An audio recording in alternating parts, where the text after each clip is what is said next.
केंद्राच्या आणि राज्याच्या संदर्भामध्ये दोन्ही सरकार राज्याच्या चांद्यापासून बांद्यापर्यंत भरभरून देण्याचा प्रयत्न करतात। विकासाला निधी देतात, मेट्रो करायला निधी देतात, नॅशनल हायवे करायला निधी देतात, वेगवेगळ्या पद्धतीनं ज्या काही योजना असतात त्याच्याकरता निधी देतात, जायकाचा निधी देतात, वर्ल्ड बँकेचा निधी देतात, वेगवेगळ्या प्रकारे केंद्राच्या राज्याच्या योजना असतात त्याच्यातून निधी मिळतो। परंतु हे सगळं करत असताना गेले काही वर्ष ज्या कारभाराच्या हातामध्ये पुणे महानगरपालिकेची सूत्र आहे, काय अवस्था आहे। 17 तारखेला 2017ला आम्ही बाजूला गेलो, त्यामध्ये आत्ताचे सरकारमधले आत्ताचे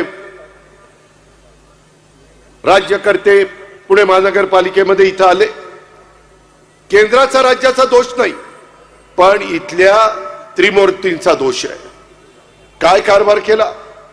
आज बाणेरकरांनो, तुम्ही इथं सगळेजण बसलाय, तुम्ही मला सांगा, ह्या दोन्ही ठिकाणी आम्ही फार विचारपूर्वक उमेदवार देण्याचा प्रयत्न केलेला आहे।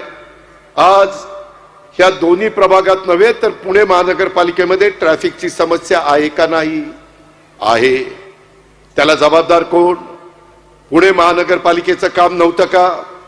मी शेजारी नदीच्या पलीकडे पिंपरी चिंचवड महानगरपालिका, बाणेरकरांनो तुम्हाला सगळ्यांना माहिती आहे, 92 ते 2017 25 वर्ष मी तिथं महापौर करायचो, स्टँडिंग कमिटी चेअरमन, पीसीएमटी चेअरमन, वेगवेगळी पदं त्या ठिकाणी द्यायचो। आज ते शहर त्या काळामध्ये देशातलं उत्तम शहर म्हणून त्याचा नावलौकिक झाला। पुणे विद्येचं माहेरघर आहे, आपली सांस्कृतिक राजधानी आहे, इथं सर्व क्षेत्रातले मान्यवर राहतात। माझा बाणेरचा परिसर, बाणेरच्या जुन्या लोकांनी आठवा, काय परिस्थिती होती। पेरूच्या बागा होत्या, शेतीवाडी माझी लोक करायची, इथला शेतकरी समाज कष्टाने त्या ठिकाणी स्वतःची शेती फुलवायचा। परंतु काळ बदलला, तिथं आपण स्पर्धा घेतल्या म्हाळुंगे बालेवाडीमध्ये, आणि त्याच्यानंतर इथला सगळा परिसर बदलत गेला। टॉवर झाले, उंच उंच इमारती झाल्या, पाण्याचं काय। आज वरसगाव, पानशेत, खडकवासला, टेमघर त्याचं पाणी आपण देतो। तुम्हाला मी सांगतो बाणेरकरांनो, मी ज्यावेळेस राजकारणात आलो ना, पुणेकर 5 टीएमसी पाणी प्यायचे। ही गोष्ट 1990-92 ची, आणि आता पुण्याला आपल्याला 22 टीएमसी पाणी द्यावं लागतं, 22। आज टँकर कसे वाढलेत, कोण जबाबदार आहे। सोसायट्यांचं आता मला निवेदन दिलेलं आहे, सोसायटीचे माझे सहकारी इथं आलेले होते, त्यांच्या काही समस्या आहेत, त्या समस्या सोडवण्याचं काम पुणे महानगरपालिकेचं नाही आहे। त्याला जबाबदार कोण। आज पुण्याचं पाणी वरसगाव, पानशेत, खडकवासला, टेमघरचं कमी पडायला लागलं। आम्ही बाबास्केटचं पाणी आणलं, तेही पाणी कमी पडतंय। लोकसंख्या प्रचंड वाढली, 6 विधानसभा मतदारसंघ होते, तिथं 8 झालेत। 2029ला कदाचित 10 होतील, ते कुणी थांबू शकत नाही। कांबा धंद्याच्या नोकरीच्या निमित्तानं महाराष्ट्रातला अनेक जण माझ्या पुण्यामध्ये राहत आहेत, बाणेरमध्ये राहत आहेत, आजूबाजूला चूसला राहत आहेत, बावधनला राहत आहेत, म्हाळुंग्याला राहत आहेत, सगळीकडे राहत आहेत। बदल घडतोय। एवढी लोकसंख्या वाढली, माझ्या महाराष्ट्रातल्या अनेक भागातले, माझं परभणी असेल, माझं बीड असेल, माझं धाराशिव असेल, माझं त्या ठिकाणी अहिल्यानगर असेल, अनेक भागातली लोक पोटा पाण्याची खळगी भरण्याच्या करता ह्या परिसरामध्ये येतात। तो घटनेचे शिल्पकार डॉक्टर बाबासाहेब आंबेडकरांनी दिलेला त्यांना अधिकार आहे। युगपुरुष छत्रपती शिवाजी महाराजांच्या त्या ठिकाणी शिवशाहू फुले आंबेडकरांच्या विचारधारेने आम्ही पुढे चाललेलो आहे।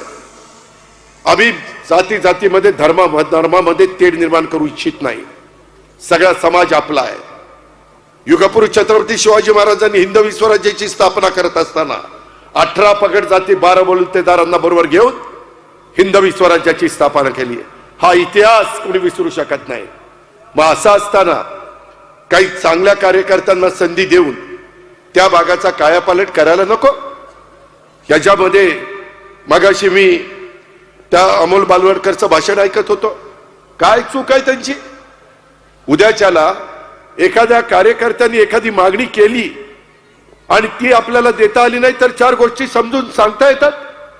शेवटपर्यंत तुम्ही त्यांना खिळवत ठेवता, तुम्ही त्यांना नीटपणे उत्तर देऊ शकत नाही. अरे त्यांनी जीवाचं राज केलं पक्ष वाढवण्याच्या करता आणि तुम्ही मात्र त्यांना अशा पद्धतीने खड्यासारखं बाजूला टाकता. ही महाराष्ट्राची संस्कृती नाहीये, हा महाराष्ट्राचा इतिहास नाहीये. इथं माझ्या लाडक्या बहिणी बसल्यात, मला तुमच्याबद्दल अभिमान आहे. आज बहिणी देखील ह्या दोन भावांच्या मागे मजबूतीने उभ्या आहेत, बाबूराव आणि आमच्या अमोलच्या. आज आम्ही दोन बहिणींना उमेदवारी दिली, गायत्री आणि पार्वतीताईंना. आज ते तुमचं व्यवस्थित प्रतिनिधित्व करतील. आज तुमच्या माझ्या भागातल्या ट्रॅफिकची समस्या, बाणेर रोडला ट्रॅफिकची समस्या आहे, पुणे सातारा रोडला हायवेला ट्रॅफिकची समस्या आहे, सर्व्हिस रोड बाणेर ते बावधन रोड माळुंगे सूस इथे निर्माण झालेली आहे, ती समस्या आपल्याला सोडवायची आहे. बालेवाडीमध्ये हायस्ट्रीट येथे बंद इंग्रजी माध्यमिक शाळा पीएमसी चालवणार, कुणी प्रायव्हेट संस्थेच्या घशात घालण्याचा प्रयत्न करतो का? गोरगरिबांची मुलं शिकू नये. मी देखील पिंपरी चिंचवडला कॉर्पोरेशनच्या महानगरपालिकेच्या शाळा त्या सीबीएसई स्कूल तिथे सुरू केलं. श्रीमंतांची मुलं सीबीएसईच्या स्कूलला जाऊ शकतात. अरे ज्यांच्या घरामध्ये दिवसभर काम केल्यानंतर संध्याकाळी चूल पेटते किंवा ज्यांचं उत्पन्न मर्यादित आहे, मध्यमवर्गीय आहेत, त्यांची ऐपत नाही एवढ्या मोठ्या शाळेमध्ये मुलांना टाकायची. मग त्यांच्या मुलांना उद्याचा भारताचा जबाबदार नागरिक म्हणून त्याला शिक्षण घेण्याचा अधिकार नाही? राईट टू एज्युकेशन कायदा केलेला आहे. कशा करता केलाय? या महाराष्ट्रात आणि या देशामध्ये जन्माला आलेल्या प्रत्येक मुलाला मुलीला शिक्षण मिळालं पाहिजे. ते महात्मा ज्योतिराव फुले आणि सावित्रीबाई फुलेंनी आपल्याला शिकवलेलं आहे. पुढल्या श्लोक अहिल्यादेवी होळकरांनी आपल्याला कशा पद्धतीनं समाजाचं भलं करायचं असतं, बारव बांधायचे असतात, विहिरी बांधायचे असतात, घाट बांधायचे असतात, देवळं बांधायची असतात, तो इतिहास त्यांचा आपल्या सगळ्यांच्या समोर आहे. मौलाना आझादांनी देशाला स्वातंत्र्य कसं मिळवायचं ते शिकवलंय. शाहीर अण्णाभाऊ साठेंनी शायरीच्या माध्यमातून संयुक्त महाराष्ट्राचा लढा आणि इतर गोष्टीला चालना देण्याचं काम त्या ठिकाणी केलं. संयुक्त महाराष्ट्राचा लढा नंतर झाला, पण त्यांच्या शाहिरीनं संपूर्ण महाराष्ट्र पेटून उठला. हे अण्णाभाऊ साठे त्या ठिकाणी होते. या गोष्टीचा विचार करा. त्याच्यामध्ये सर्वांना तिथं राजमाता जिजाऊ, शिवबाला जन्म दिला त्या राजमाता जिजाऊ, रमाई माता, किती नावं घेऊ, अशी माणसं, स्वराज्य रक्षक छत्रपती संभाजी महाराज, जे आयुष्यामध्ये एक देखील लढाई हरली नाही असा राजा परत पृथ्वीतलावर होणं शक्य नाही, ते छत्रपती संभाजी महाराज. नंतर घात आपल्या घरातल्या माणसांनी केला, हे आपण इतिहासामध्ये किंवा छावा चित्रपटामध्ये बघितलेलं. मित्रांनो, जरूर 21व्या शतकामध्ये आपण गेलोय. आयटीचं युग आहे, बायोटेक्नॉलॉजीचं युग आहे, इन्फॉर्मेशन टेक्नॉलॉजीचं युग आहे, एआयचं युग आलंय, कृत्रिम बुद्धिमत्ता, ते मुलांना शिकवलं पाहिजे. मध्ये आम्ही 270 कोटी रुपयाचा एक प्रकल्प टाटाशी चर्चा करून 220 कोटी रुपये टाटाने घातलेत, 50 कोटी रुपये आपण घातलेत. CIIITचं काम बाणेरच्या परिसरामध्ये चाललेलं. कशा करता? ज्या मुलांच्या हाताला काम नाहीये त्यांनी चांगल्या प्रकारचं तिथं शिक्षण घ्यावं, कोर्स करावा आणि त्यांना उद्याला स्वतःच्या पायावर उभं राहता येईल. CIIT 350 कोटी रुपयाचं आम्ही मुलांचा विचार करतोय. इथं माझ्या लाडक्या बहिणी बसल्यात, त्यांना पाठीमागच्या काळामध्ये कुणी विचार केला नाही. आम्ही विचार केला. दर महिन्याला फुल ना फुलाची पाकळी देण्याचा प्रयत्न करतो. आम्ही उपकार करत नाही. ती माझी लाडकी बहीण आहे, तिला आम्ही भाऊबीज देतोय, तिला रक्षाबंधनाच्या निमित्तानं काही ना काही देण्याचा आमचा छोटासा प्रयत्न आहे. आमच्यावर आरोप झाले हे बंद करतील. अरे आम्ही बंद करणारी माणसं नाहीयेत, आम्ही लोकांना दिशा देणारी माणसं आहेत. आणि म्हणून बाणेरकरांनो, तुम्ही विचार करा. मी उद्याच्याला ह्या सर्वांचं नेतृत्व करणार आहे. मी कामाचा माणूस आहे, मी बिनकामाचा माणूस आहे, मी शब्दाचा पक्का आहे.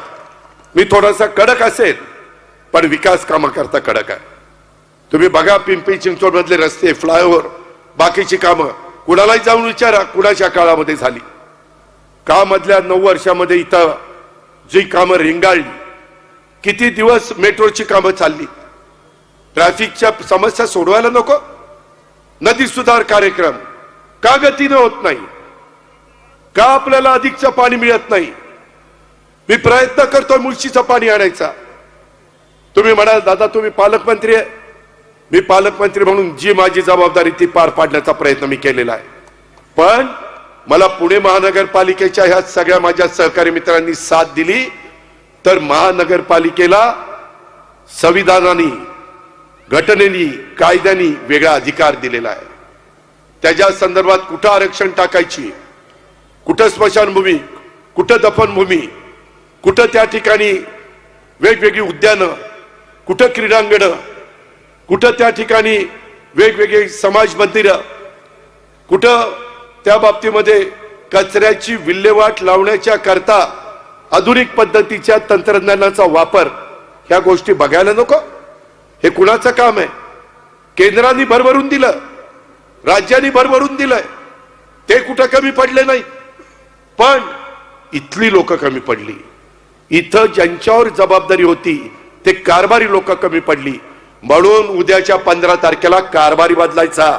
तुम्ही मला कारभारी पद द्या, नाही पुण्याचा चेहरा मोहरा बदलला तर नावाचा अजित पवार सांगणार नाही. मी आपल्याला अतिशय स्पष्टपणे सांगतो, माझी प्रशासनावर पकड आहे. मला सकाळी 6ला मी कामाला लागतो. 4 दिवस नाही, रोज मला सवय लागलेली आहे. सकाळी 6 पासून रात्री उशिरापर्यंत मी काम करतो. मला वाटतं पुणे तुमचं माझं आहे. बाहेरचे लोक येतील, भाषण करून जातील. अरे जे बरं वाईट व्हायचंय ते तुमचं माझं पुण्यामध्ये होणार आहे. बाहेरचे लोक येणार नाही. आपली माणसं ओळखा, आपली माणसं पहा. आणि ह्या पद्धतीनं मागच्या काळामध्ये बाबूरावांनी, अमोलजींनी ह्या भागामध्ये चांगल्या प्रकारची कामं करून दाखवली. आता अमोलनी मला फिल्म दाखवली, त्याच्यामध्ये हॉस्पिटल, अरे गोरगरिबांची मुलांना, मुलींना, त्यांच्या आया माय माऊलींना, त्यांच्या बाप दाद्यांना मोठ्या हॉस्पिटलमध्ये जाण्याची त्यांची ऐपत नाही, परंतु त्यांना त्यांचं आरोग्य चांगलं ठेवण्याचा अधिकार नाही. या हॉस्पिटलला कुलप लावून ठेवता. ही तुमच्या कामाची पद्धत. तिथं उलट गोरगरिबांना जर सुविधा दिली, पुण्यामध्ये डॉक्टर मिळतात, पुण्यामध्ये नर्सेस मिळतात, पॅरामेडिकल स्टाफ मिळतो. आज पुणेकरांनो, बाणेरकरांनो, ह्या सगळ्या प्रभागातल्या माझ्या सहकाऱ्यांनो, तुम्हाला माहिती आहे आपल्या पुण्या शहराची स्वच्छता करण्याच्या करता 12,350 लोक काम करतात. किती? 12,350. सकाळी उठल्यानंतर 6 वाजता कोण झाडलोट करताना दिसतंय? कुठे गेले 12,350 लोक? कॉन्ट्रॅक्टर आणि आपल्या महानगरपालिकेमध्ये काम करणारी लिस्ट एवढी आहे. कुठं जातो पैसा? कोण लक्ष देणार? महानगरपालिकेचं काम नाहीये. 15 गाड्या ऑटोमॅटिक रस्ता साफ करणारे आपल्याकडे काय करतात गाड्या? जवळपास 111 छोटे मशीन ते सिरम इन्स्टिट्यूट आहे त्यांच्या आदर पुनावालांनी दिले. ते असं सक करतंय, कचरा सक करतंय. कुठे गेली 111? कचरा कसा दिसतोय? वेगवेगळ्या भागामध्ये कुठं कचरा दिसतोय? का कचरा उचलला जात नाही? इंदोर शहर मात्र देशामध्ये पहिलं येतं आणि आमचं पुणे शहर पहिलं येत नाही. पुणेकरांनो, बाणेरकरांनो, किती लोकांना माहितीये जगामध्ये प्रदूषणाच्या बाबतीमध्ये पुण्याचा 4था क्रमांक आहे. ही परिस्थिती आहे, ही अवस्था आहे आपली. त्याच्याकरता ग्रीनरी केली पाहिजे, झाडं लावली पाहिजे. त्याकरता प्रयत्न महानगरपालिकेने करायला नको. महानगरपालिकेला इथं बसणारा सगळा समाज टॅक्स भरतो. तो टॅक्स काय मुठभट लोकांची घरदार बांधण्याच्या करता? टेंडर कशी होतात? ठराविक लोकांना टेंडर कशी मिळतात? ठराविकच कॉन्ट्रॅक्टर कसे तिथं बसतात? ह्याला कोण जाब विचारणार आहे? मित्रांनो, 25 वर्ष पिंपरी चिंचवड मध्ये ह्या सगळ्या गोष्टी मी बारकाईने केल्यात. आज तुम्ही जाऊन बघा, सकाळी 6 वाजता माझी बारामती साफसफाई तिथं होते, 8 वाजता सगळं शहर चकाचक दिसतं. तसं का पुण्यामध्ये होऊ शकत नाही? राजकीय इच्छाशक्ती कमी पडतीये, इथलं पुण्याचं नेतृत्व कमी पडत आहे. केंद्राचं नेतृत्व चांगलं आहे, राज्याचं नेतृत्व चांगलं आहे, इथलं नेतृत्व कमी पडत आहे. आम्ही बोललं तर काहींना राग येतो, खरं सांगायला नको. लोकशाही आहे. तू चंद्रावर नाही गेला मग चांगलं आहे. मित्रांनो, मी आपल्याला सगळ्यांना सांगतो, मी शब्दाचा पक्का आहे. तुम्ही या परिसरातनं माझी बहीण गायत्री मेडे कोकाटे, नंतर पार्वती निबण, नंतर बाबूराव चांदेरे आणि अमोल बालवडकर, ह्या चौघांच्या घड्याळाच्या चित्राच्या शेजारचं बटन दाबून चौघांना प्रचंड मताने विजयी करा. माझी तुम्हाला विनंती आहे, जेवढी बालवडकरला मतं मिळतील अमोलला, तेवढीच बाबूरावला मिळाली पाहिजे. जेवढी बाबूरावला मिळतील तेवढीच पार्वतीला मिळाली पाहिजे, आणि जेवढी पार्वतीला मिळतील तेवढीच माझी गायत्री बहीण तिला मिळाली पाहिजे. Panel to panel. अजिबात हा माझा जवळचा तो लांबचा. मित्रांनो, तुम्ही मला जबाबदार धरा. मी इथलं प्रदूषण कमी करण्याच्या करता, ट्रॅफिकची समस्या सोडवण्याच्या करता, इथल्या मेट्रोला गती देण्याच्या करता, इथं चाललेली फ्लायओव्हरची कामं, सबवेची कामं, अनेक कामं आपल्याला करावी लागणार आहेत. ही कामं आपल्याला पूर्ण करायची. आता आम्ही मुंबईवरून अटल सेतू झाला की अटल सेतूवरून एक रस्ता काढतोय, तो डायरेक्ट आपण त्या ठिकाणी भोरच्या परिसरामध्ये आणतोय, जेणेकरून बाहेरच्या बाहेर ट्रॅफिक जावं. आम्ही आता रिंग रोड करतोय, तो रिंग रोड PMRDच्या माध्यमातून ते काम आपण मंजूर केलेलं आहे. तो रिंग रोड झाल्यानंतर ट्रॅफिकची समस्या, ज्यांना पुण्यामध्ये येण्याची गरज नाही, मुंबईवरून निघाल्यावर बाहेरच्या बाहेर ते सातारला जातील, बाहेरच्या बाहेर ते कोल्हापूरला जातील, बाहेरच्या बाहेर ते सांगलीला जातील किंवा बेंगलोरला जातील किंवा बेळगावला जातील. इकडून दोन आल्यावर नंतर बाहेरच्या बाहेर नाशिक रोडला जातील किंवा अहिल्यानगर रोडला जातील, नगर रोडला किंवा सोलापूर रोडला. अशा पद्धतीनं आपण करतोय. हे केलं पाहिजे. जे आमच्या हातात आहे ते आम्ही करतोय. महानगरपालिका आमच्या हातात नाही, त्यामुळे तिथं आम्हाला करता येत नाही. म्हणून या 4 बहादरांना, आणि तसंच आमच्या विनोद रणपिसे, पौर्णिमा रानवडे, आमची अर्चना मुसळे आणि प्रकाश ढोरे, ह्याही 4 माझ्या सहकारी मित्रांना, तेही इथं आलेले आहेत, त्यांच्याही घड्याळाच्या चित्राच्या शेजारचं बटन दाबून आपण निवडून द्या. मित्रांनो, शेवटी कारभारी मजबूत असावा लागतो. उद्याच्याला हे तिथं निवडून गेल्यानंतर केंद्राचा पैसा आणणं, राज्याचा पैसा आणणं, आज जायकाचा पैसा आणणं, वर्ल्ड बँकेचा पैसा आणणं, एकट्या तुमच्या माझ्या पुण्याच्या करातनं पुण्याचा कायापालट होऊ शकत नाही. गेल्या 5 वर्षामध्ये मी त्याच्यामध्ये माहिती घेतली. मित्रांनो, माझ्याकडे ती माहिती आहे. त्यामध्ये तुम्ही तर आश्चर्यचकित व्हाल की या सगळ्या संदर्भामध्ये काम करत असताना जवळपास पुण्यामध्ये 4-5 वर्षामध्ये साधारण जो काही निधी दिला गेला, तो निधी हा मोठ्या प्रमाणावर त्या ठिकाणी दिला गेला, परंतु त्या निधीचा तशा पद्धतीनं उपयोग झाला नाही. जवळपास मी आपल्याला सगळ्यांना सांगेन, यामध्ये आपण साधारण पुणेकरांना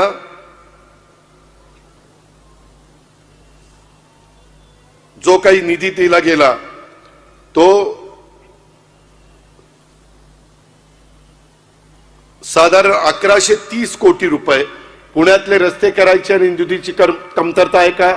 साधारण 1384 किलोमीटर पैकी फक्त 425 किलोमीटर रस्ते पूर्ण झालेत. पुणेकरांनो, बाणेरकरांनो, नीट ऐका. 1130 कोटी 5 वर्षामध्ये तरतूद केली गेली. महानगरपालिकेने फक्त 658 कोटी खर्च केले. निम्मे पैसेच खर्च केले नाही का? पैसे खर्च केले असते तर खड्डे बुजलेले असते.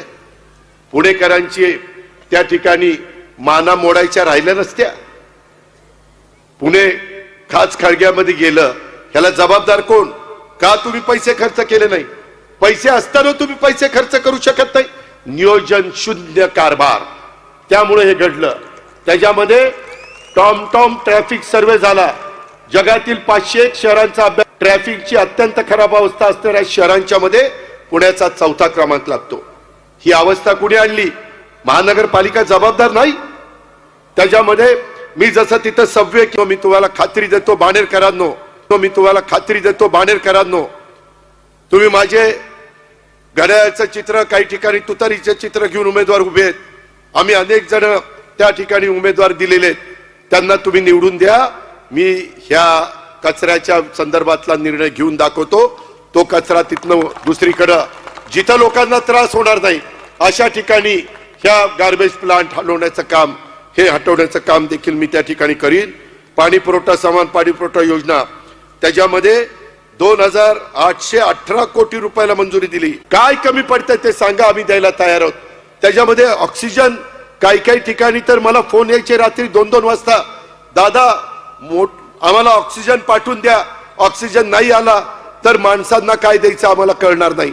त्यावेळेस जनतेला कळलं की ऑक्सिजन देखील अशा पद्धतीनं माणसं आजारी पडल्यावर माणसांना द्यावा लागतो. त्याला करायचं काय, तर त्याला बदल करायचा आहे. त्याला आपल्याला यांना घड्याळाच्या चित्राच्या शेजारचं बटन दाबून उद्याच्याला विजयी करायचं आहे. ह्या पद्धतीनं दबावाला घाबरू नका. मला काल का परवा बाबूरावचा रात्री 2:30ला फोन, अरे म्हटलं काय झालं, आणि म्हटलं आम्हाला पोलीस स्टेशनला नेलं. अरे म्हटलं काय बिघडलं काय. मित्रांनो, असं नाही, लोकशाही आहे. मी माझी भूमिका मांडेल, अमोल मांडेल, बाबूराव मांडेल, ते पण मांडतील. तुम्ही दोघांचा ऐका ना, तो तुमचा अधिकार आहे. जनता जनार्दन सर्वस्व आहे. तुमच्या प्रत्येकाच्या मताला किंमत आहे, आणि ते पवित्र मत उद्याच्या 15 तारखेला माझ्या 8 उमेदवारांना पाहिजे. ती विनंती करण्याच्या करता मी तुमच्या समोर आलेलो आहे. मला या राज्याने भरभरून दिलंय, पण मला वाटतं की बाबा आपलं शहर हे देशामध्ये अतिशय वरच्या क्रमांकाचं पुणे शहर झालं पाहिजे. पुणे शहरामध्ये सगळ्या गोष्टी आहेत, परंतु पुणेकरांना खड्ड्याला सामोरं जावं लागतं, पुणेकरांना रहदारीला सामोरं जावं लागतं, पुणेकरांना कचऱ्याच्या घाणीला सामोरं जावं लागतं, पुणेकरांना व्यवस्थितपणे मुबलक पाणी. अरे धरणं उशाशी आहेत ना, तरी पुणेकर त्या ठिकाणी ताणलेले. धरणं मात्र उशाला आहेच ना. म्हणून मी म्हणतोय की मुळशीचं पाणी आपल्याला आणायचंय. काय माझी चूक आहे. आम्ही टाटाला सांगतोय, कंपनीला, की बाबा पूर्वी आपल्याला पाणी एवढं लागत नव्हतं, लोकसंख्या कमी होती, आता लोकसंख्या वाढली. अहो देशाला स्वातंत्र्य मिळालं 35 कोटी होतो, आता 140 कोटी झालो, चौपट. त्याच्यात आपला हात जगात कुणी धरणार नाही. घास नाही घास. मग त्यांना पाणी द्यायला नको, रस्ते द्यायला नको, त्याच्यामध्ये कचऱ्याची विल्हेवाट लावण्याच्या करता नवीन टेक्नॉलॉजी आणायला नको. ह्या गोष्टी आपल्याला या निमित्तानं करायच्या. आणि म्हणून माझी आपल्याला सगळ्यांना विनंती आहे, अनेक गोष्टीच्या संदर्भात इथं जे काही मगाशी अमोलनी सांगितलं, बाबूरावनी सांगितलं, किंवा 40,000 स्क्वेअर फुटाचं पालिकेचं हॉस्पिटल पॅन कार्ड क्लब जवळ अर्धवट अवस्थेत उभे आहे, त्यांना फिनिशिंग करून आपल्याला सर्वांच्यासाठी आधुनिक वैद्यकीय सेवा सुविधा 1 वर्षाच्या आत आपल्याला करून द्यायच्या. परंतु हे करण्याच्या करता महानगरपालिकेमध्ये आपल्या विचाराचे नगरसेवक नगरसेविका पाहिजे, आणि तेच सांगण्याच्या करता मी इथं आलेलो आहे. मित्रांनो, ह्या परिसरामध्ये अनेक लोक, म्हणजे माझा औंध बोपोडीचा प्रभाग क्रमांक 8 आहे, तिथं देखील माझ्या शिवाजी हायस्कूल समोर ग्रेड सेपरेटर पाहिजे. औंध बाणेर हद्दीतील रस्त्याचं काम आपल्याला करून घ्यायचंय. महाजी शिंदे रस्ता आपल्याला रुंद केला पाहिजे. खडकी पोलीस स्टेशनला रेल्वेच्या अंडरपासच्या ठिकाणी उड्डाण पूल अत्यंत महत्वाचा किंवा अंडरपास त्या ठिकाणी केला पाहिजे. अशा तिथंही समस्या आहेत. खरं तर त्या समस्या सोडवण्याच्या करता बाणेरकरांनो, माझ्या औंधकरांनो, बोपोडीकरांनो, मी आपल्याला आव्हान करतो, पुणेकरांनो, मी दर आठवड्यातनं 1 दिवस ह्या कामाच्या करता पुण्यामध्ये देईन आणि ही कामं मार्गी लावीन. कामाचा पाठपुरावा केल्याशिवाय कामं मार्गी लागत नाही. अजित पवारनी इथं किती घसाकोरडा केला आणि कामाचा पाठपुरावा केला नाही तर काही होणार नाही. परंतु अजित पवार कामाचा माणूस आहे, तो काम करणारा आहे, तो दिलेला शब्द पाळणारा आहे. मी माझी फुशारकी सांगत नाही, मी माझं काम सांगतोय, आणि त्याच्यामुळं आपल्याला उद्याच्या काळामध्ये ह्या सगळ्या गोष्टी करायच्या. मी यांना कुणालाच वाऱ्यावर सोडणार नाही. रात्री 12ला असू नाही तर 2ला असू, कुठलाही बाका प्रसंग त्या ठिकाणी निर्माण झाला तर हा अजित पवार यांच्या पाठीशी उभा राहील. अमोल असो किंवा बाबूराव असेल किंवा कुणी माझे सहकारी असतील, मी अशा पद्धतीचा माणूस नाही आहे. मी जीवाला जीव देणारा कार्यकर्ता आहे. हे आपण सगळ्यांनी ह्या निमित्तानं लक्षामध्ये घ्या. आणि अशा पद्धतीनं आपल्याला अनेक प्रश्न त्या ठिकाणी सोडवायचे आहेत. आता इथं काही ठिकाणी मला आता चिठ्ठी आली, इथं तुतारी स्वबळावर आहे. खरं तर त्यांनी फॉर्म काढायला पाहिजे होता. आमचं ठरलेलं होतं इथं या 2 प्रभागात घड्याळ घड्याळ घड्याळ, तेवढंच लक्षात ठेवा. नाहीतर म्हणाल दादाच म्हणलं की तिथं आमचं जागेचं वाटप झालेलं आहे. काही ठिकाणी चुकून काही अर्ज राहिलेले आहेत. इथं मात्र आपल्याला दोन्ही प्रभागामध्ये घड्याळ. दुसरा एक महत्वाचा पुणेकरांनो बाणेरकरांनो प्रश्न मी तुम्हाला सांगतो की पुण्यामधनं आता 980 MLD सांडपाणी निघतं, आपलं ड्रेनेजचं घाण पाणी.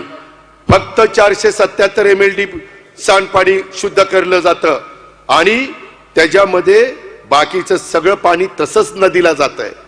आपली पवना नदी असेल तिकडं पिंपरी चिंचवडची, आपली इकडं मुळा असेल, मुठा असेल, इंद्रायणी असेल, ही अवस्था आहे आपली.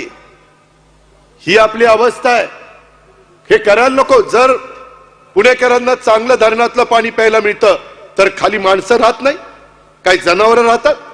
जनावरांनाही चांगलं पाणी लागतं, पार ते पाणी उजनीला जातं. सगळं खराब. STPचे प्लांट चालू करायला नको. मागच्या काळामध्ये आम्ही काय मत सुरू केली, पण ती कामं आमची सत्ता गेल्यामुळं आम्हाला पुढे नेटाने नेता आली नाही. मग जे 8 वर्ष तिथं होते, 9 वर्ष तिथं होते, त्यांचं काम नव्हतं, ते नाही झालं. त्याच्यामुळं आपली नदी तिथं आता मासाही जिवंत राहीना, इतकं पाणी अशुद्ध झालेलं आहे. हवा प्रदूषण, AQI एअर क्वालिटी इंडेक्स, त्याच्यामध्ये जगामध्ये ज्या शहरामध्ये 0 ते 50 पर्यंत AQI असतो ते शहर स्वच्छ असतं, प्रदूषण मुक्त असतं. पुणे शहरामध्ये जे AQI आहे ते 200 ते 300 आहे. मुंबईचा 195 आहे, बेंगलोरचा 106 आहे. एवढं मोठं प्रदूषण आपल्याकडे सुरू झालेलं आहे. ते प्रदूषण कमी करण्याच्या करता महानगरपालिकेचं काम नव्हतं का? महानगरपालिकेची जबाबदारी नव्हती का? हे आपण सगळ्यांनी बघितलं पाहिजे. मागच्या काळामध्ये काहींना जमलं नाही. वाकड बालेवाडी रस्ता 10% भूसंपादन राहिलंय. लवकर भूसंपादन करायला ते चालू करायला नको. हे कुणाचं काम आहे? लोकप्रतिनिधींचं काम आहे, महानगरपालिकेवाल्यांचं काम आहे. मी कुणाला दोष देत नाही, मी वस्तुस्थिती तुम्हाला सांगतोय. हे आपण सगळ्यांनी या निमित्तानं लक्षामध्ये घ्या. अशा प्रकारची माझी तुम्हाला आग्रहाची विनंती. माझ्या लाडक्या बहिणी बसल्या. आम्ही मधल्या काळामध्ये राज्यामध्ये मुख्यमंत्र्यांनी आम्ही सगळ्यांनी कॅबिनेटनी उमेद मॉल मंजूर केले. त्याच्यातले एक उमेदवार आपल्या पुण्यामध्ये आपण मंजूर केलाय.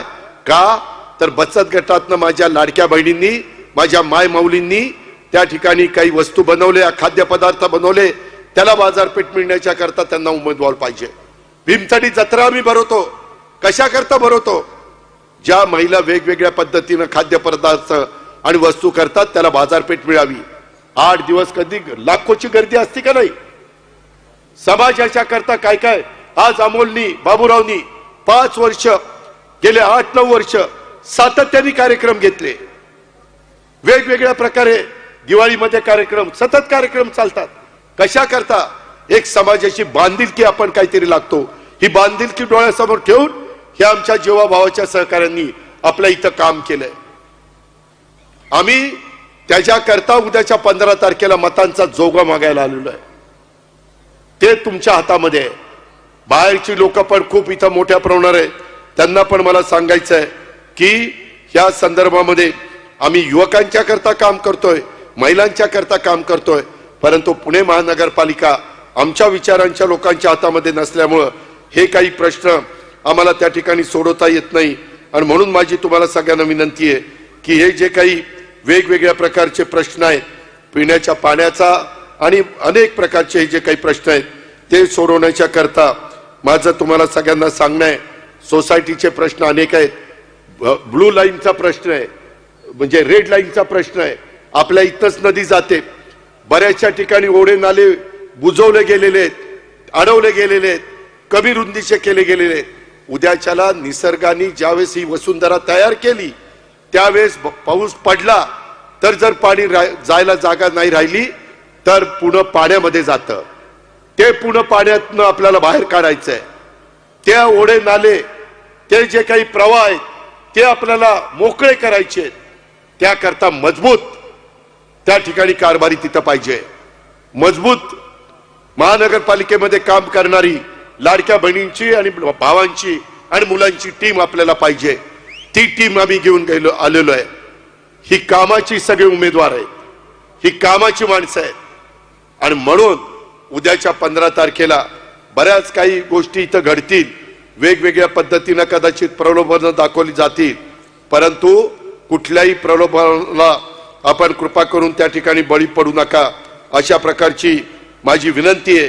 ह्या बाणेरच्या विकासाच्या साठी, औंध बोपोडीच्या विकासाच्या साठी, माझी आपल्याला सगळ्यांना वाहतुकीच्या कोंडीतून मुक्ती करण्याच्यासाठी, कचरा प्रक्रिया प्रकल्पाचं स्थलांतर करण्याच्यासाठी, पाणी पुरवठा आणि जलसुरक्षा हे चांगल्या पद्धतीने दररोज तुम्हाला मिळण्याच्यासाठी, पायाभूत सुविधा देण्याच्यासाठी, पर्यावरणाचं संरक्षण करण्याच्यासाठी, महिलांना आणि युवकांना सक्षमीकरण करण्याच्यासाठी, आरोग्य आणि शिक्षण जे समाजाच्या करता अतिशय महत्वाचं असतं, त्याकरता आपल्याला जनतेच्या प्रश्न सोडवण्याच्यासाठी सर्वांची मदत, कुणाच्याही बद्दल आकस मनामध्ये न ठेवता, निवडणूक आचारसंहितेचा कुठेही भंग होऊन न देता आपल्याला सगळ्यांना बाबांनो काम करायचंय.